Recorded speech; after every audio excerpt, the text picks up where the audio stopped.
जय श्री श्याम दोस्तों, grooming business insights में आपका स्वागत है। शुरुआत करते हैं आज की अपनी पहली अपडेट से। हमारी पहली अपडेट में हम बात करेंगे जियो के एक नए वेंचर के बारे में। इस वेंचर का नाम है ऑर्बिट कनेक्ट इंडिया, जो कि एक लग्जमबर्ग बेस्ड सैटेलाइट कंपनी के साथ मिलकर बनाया गया है और अब इसे इन स्पेस का अप्रूवल मिल चुका है कि ये इंडिया के ऊपर सैटेलाइट लॉन्च करके इंटरनेट सर्विसेज प्रोवाइड कर सकते हैं। अगर आप नहीं जानते कि इन स्पेस क्या है, तो इन स्पेस का फुल फॉर्म है Indian national space programme authorisation centre, जहां से ऑथराइजेशन मिलने के बाद ही कोई कंपनी इंटरनेट सर्विसेज इंडिया के अंदर प्रोवाइड कर सकती है। और इसकी जानकारी खुद इन स्पेस के चेयरमैन पवन गोयनका ने दी है। यहां पर हम आपको बता दें कि एलन मस्क की जो कंपनी है स्टारलिंक, उसने भी एप्लीकेशन दिए हुए हैं और Amazon की जो इंटरनेट सर्विस प्रोवाइडर कंपनी है उसने भी एप्लीकेशन दिए हुए हैं। फिलहाल इन कंपनीज के एप्लीकेशंस को अभी अप्रूवल नहीं मिला है, लेकिन जियो को अप्रूवल मिल चुका है। अगली खबर में हम बात करेंगे टाटा ग्रुप के बारे में। अपडेट ये आ रही है कि टाटा ग्रुप अब वीवो इंडिया के इंडिया प्रोडक्शन को अक्वायर कर सकता है और ये बहुत ही ज्यादा पुख्ता खबर है। इसके पीछे की वजह यह बताई जा रही है कि वीवो इंडिया एक चाइनीज कंपनी है और इसके ऊपर इंडियन गवर्नमेंट की बहुत सारी सख्ती होने की वजह से ही वीवो इंडिया अब लोकल पार्टनर्स की तलाश कर रहा है, जिसके लिए टाटा ग्रुप सामने आ सकता है। और अगर ऐसा होता है तो इनका जो प्रोडक्शन और डिस्ट्रीब्यूशन इंडिया के अंदर मौजूद है वो बहुत हद तक बदल जाएगा, क्योंकि लोकल कंपनी टाटा ग्रुप इसमें अपना हाथ आजमाएगी। अगली खबर आ रही है अंबुजा सीमेंट की तरफ से। अपडेट ये आ रही है कि अडानी ग्रुप की कंपनी अंबुजा सीमेंट अब पेना सीमेंट की 100% एक्विजिशन कर रही है।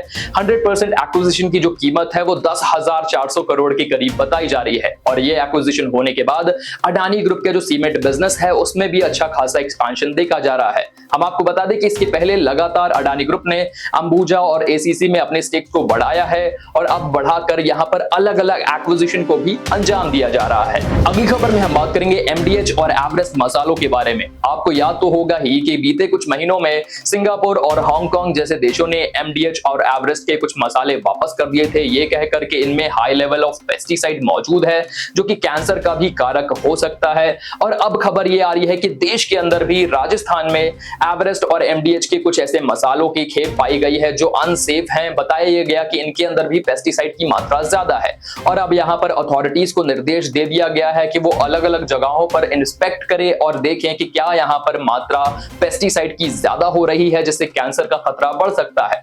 इसके पहले एमडीएच और एवरेस्ट ने अपनी तरफ से कहा था कि देश में बेचने वाले ये जो मसाले हैं इनमें पेस्टिसाइड की कोई मात्रा मौजूद नहीं होती है। और अब यहाँ पर दोनों ही कंपनीज की जो रेपुटेशन है वो स्टेक पर आ चुकी है। क्या लगता है आपको इस अपडेट के बारे में, कमेंट में बताएं। अगली खबर में हम बात करेंगे इंडियन स्टॉक मार्केट के बारे में। इंडियन स्टॉक मार्केट की तरफ से अपडेट ये आ रही है कि इसने एक बार फिर से हांगकांग के स्टॉक मार्केट को पीछे छोड़ दिया है। इंडियन स्टॉक मार्केट की जो वैल्यू है ये दुनिया में चौथी सबसे ज्यादा हो चुकी है और ये $5.18 ट्रिलियन के करीब है। फिलहाल अगर हम दुनिया के सबसे ज्यादा पावरफुल स्टॉक मार्केट की बात करें तो अमेरिकन स्टॉक मार्केट इसमें सबसे ज्यादा पावरफुल है, जिसकी जो वैल्यू है वो $56 ट्रिलियन से ज्यादा की है।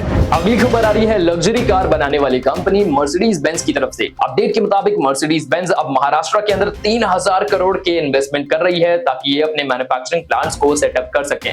इसके बाद ये भी कहा गया कि महाराष्ट्र के हजारों हजार युवाओं को वहां पर रोजगार मिलेगा। इसकी जानकारी खुद महाराष्ट्र के इंडस्ट्रीज मिनिस्टर उदय सामंत ने दी। इसके अलावा यह भी कहा जा रहा है कि मर्सिडीज बेंज ने प्लेज किया है कि इंडिया के अंदर साल 2024 में $24 मिलियन के इन्वेस्टमेंट करने वाले हैं और अभी ये इनिशियल फेज ऑफ इन्वेस्टमेंट रह रहे हैं, आगे चलकर और इन्वेस्टमेंट भी आ सकते हैं। अगली खबर में हम बात करेंगे पेट्रो डॉलर डील के बारे में, जो आजकल मीडिया में बहुत ज्यादा हाईलाइट हो रही है। हाल ही में अपडेट के मुताबिक पेट्रो डॉलर डील को 80 साल पूरे हो चुके हैं और सऊदी अरेबिया अब इसे रिन्यू नहीं करने वाला है। आखिरकार ये पेट्रो डॉलर डील क्या है, इसके बारे में भी जान लेते हैं।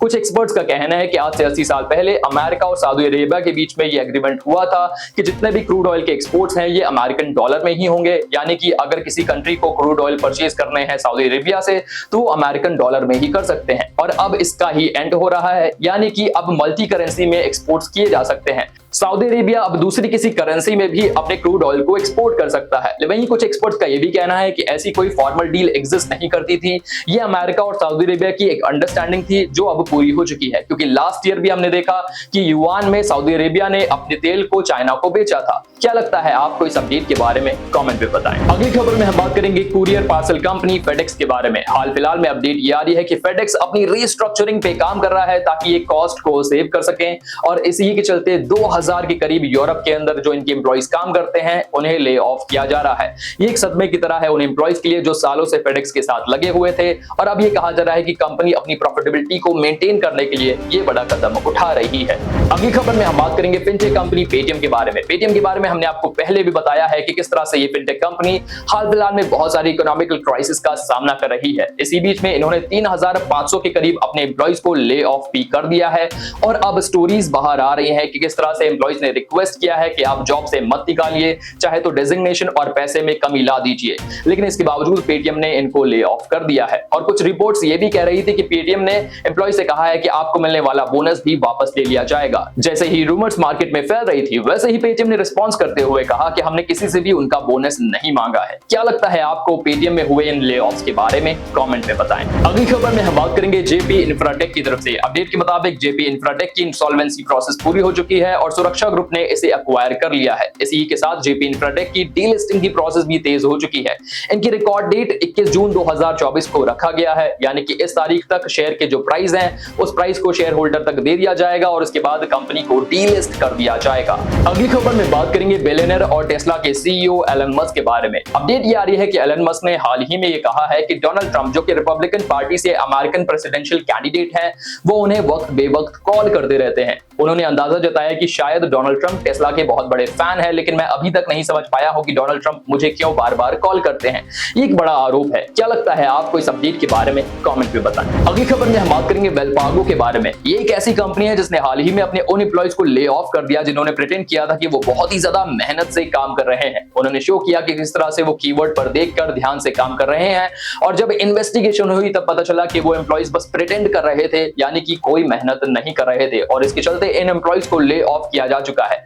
क्या लगता है आपको इस इंटरेस्टिंग अपडेट के बारे में? कमेंट में बताएं। अगली खबर में हम बात करेंगे हाइब्रिड मोड ऑफ वर्क के बारे में, जिस पर एक स्टडी पब्लिश हुई है और कहा यह जा रहा है कि ये mode of work one of the best mode of work में से एक है। यहां पर मेंशन किया गया कि किस तरह से हाइब्रिड वर्क में काम कर रहे एम्प्लॉइज की जो सेहत होती है वो भी अच्छी रहती है। इसी के साथ वो प्रोडक्टिवली अपने काम पर फोकस कर सकते हैं। उसमें मेंशन किया गया कि वो अपने परिवार को भी सही टाइम दे पाते हैं और वो अच्छे रिलेशंस भी मेंटेन करते हैं। अगली खबर में हम बात करेंगे बिलियनर बिल गेट्स के बारे में, जिन्होंने माइक्रोसॉफ्ट को फाउंड किया। हाल ही में बिल गेट्स ने एक खुलासा किया कि वो बचपन में खुद को मिसफिट महसूस करते थे और उन्हें ये लगता था कि हार्वर्ड से उन्हें कभी भी लात मार के निकाला जा सकता है।